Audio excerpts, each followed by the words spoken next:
Hi friends, welcome to C3 Chris Crafts and Cookery. நான் உங்கள் Chris.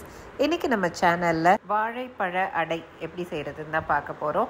அதுக்கு தேவையான பொருட்கள்லாம் எடுத்து வச்சுட்டு இருக்கேன். பழுத்த வாழைப்பழம், ரவை, பச்சரிசி மாவு, ஏலக்காய் தூள், உப்பு, வெல்லம் அல்லது நாட்டு சக்கரை எது வேணா எடுத்துக்கலாம், தேங்காய் துருவல், முந்திரி, திராட்சை, நெய் இதெல்லாம் வச்சு தான் நம்ம செய்ய போகிறோம். இப்போ எல்லாம் எடுத்து வச்சாச்சு. இந்த சிம்பிளான இன்க்ரீடியன்ட்ஸ் வச்சு ஒரு ருசியான ஆரோக்கியமான ஸ்வீட் எப்படி செய்கிறதுன்னு தான் நம்ம இன்னைக்கு பார்க்க போகிறோம். இது செய்கிறதுக்கு முதல்ல வெல்லத்தை நம்ம காய்ச்சி தூசி இல்லாமல் வடிகட்டி எடுத்து தனியாக வச்சுக்கலாம்.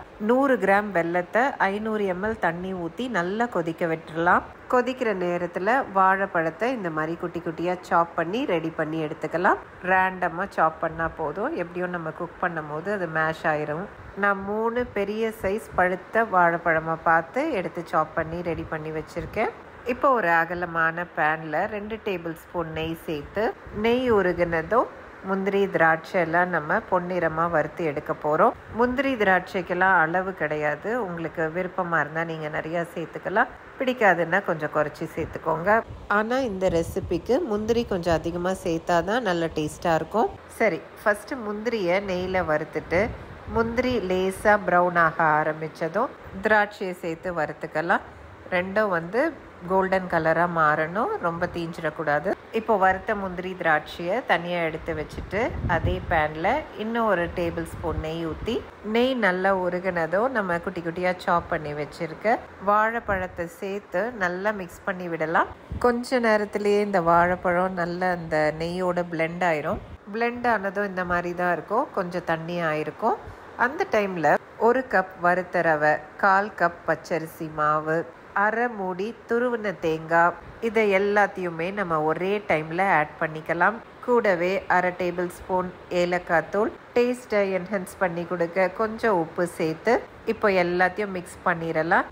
அந்த நெய்யோட கூட சேர்த்து லேசாக எல்லாம் ஈவனாக மிக்ஸ் ஆனால் போதும். வேணும்னா இந்த டைம் 2 டேபிள் ஸ்பூன் நெய் சேர்த்து நம்ம ஏற்கனவே நெய்யில் வறுத்து வச்சுருந்த முந்திரி திராட்சையும் சேர்த்து நல்லா மிக்ஸ் பண்ணி விடலாம். 2லேருந்து 3 நிமிஷம் நல்லா மிக்ஸ் பண்ணி எவ்வளோ உதுத்து விட முடியுமோ அவ்வளோ உதுத்து விட்ட பிறகு நம்ம காய்ச்சி வடிகட்டி வச்சுருக்கிற வெல்லத்தை இதோட சேர்த்துக்கலாம். ஃபஸ்ட்டு நம்ம கிண்டும் போது கட்டி கட்டியாக இருக்கிற மாதிரி தான் இருக்கும், ஆனால் அதை பற்றி கவலைப்பட வேண்டாம். நம்ம லேசாக கிண்டிகிட்டே இருந்தோன்னா அதெல்லாம் சரியாக போயிடும். ஆனால் நம்ம கையெடுக்காமல் கிண்டிகிட்டே இருக்கணும். ஒரு 10 நிமிஷத்தில் இந்த மாதிரி ஸ்டேஜுக்கு வந்துடும்.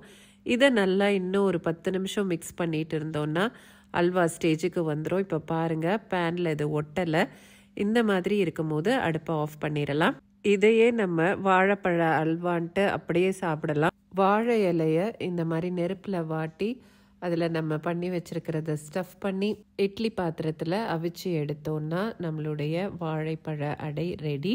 இந்த மாதிரி தான் தீயில வாட்டின வாழை இலையில் லேசாக நெய் தடவிட்டு 1 டேபிள் ஸ்பூன் அந்த ஸ்டஃபிங் வச்சு இந்த மாதிரி மடித்து இட்லி குக்கரில் வச்சு ஒரு 10 நிமிஷம் அவிக்கணும். அவ்வளோதான். ஒரு 10 நிமிஷம் கழித்து இட்லி குக்கர் ஆஃப் பண்ணிவிட்டு கொஞ்சம் ஆற விட்டு நம்ம ஓப்பன் பண்ணி பார்த்தோன்னா நம்மளுடைய சூடான சுவையான சூப்பரான வாழைப்பழ அடை ரெடி. கண்டிப்பாக இந்த ஸ்வீட்டை ஒரு முறையாச்சும் ட்ரை பண்ணி பாருங்கள். ட்ரை பண்ணி பார்த்துட்டு உங்கள் கமெண்ட்ஸை கமெண்ட் பாக்ஸில் ஷேர் பண்ண மறந்துடாதீங்க. மீண்டும் இது போன்ற இன்ட்ரெஸ்டிங்கான வீடியோஸுடன் உங்களை நான் விரைவில் சந்திக்கிறேன். அதுவரை உங்களிடமிருந்து விடைபெறுவது உங்கள் Chris. Until then, take care. Tata. Thanks for watching.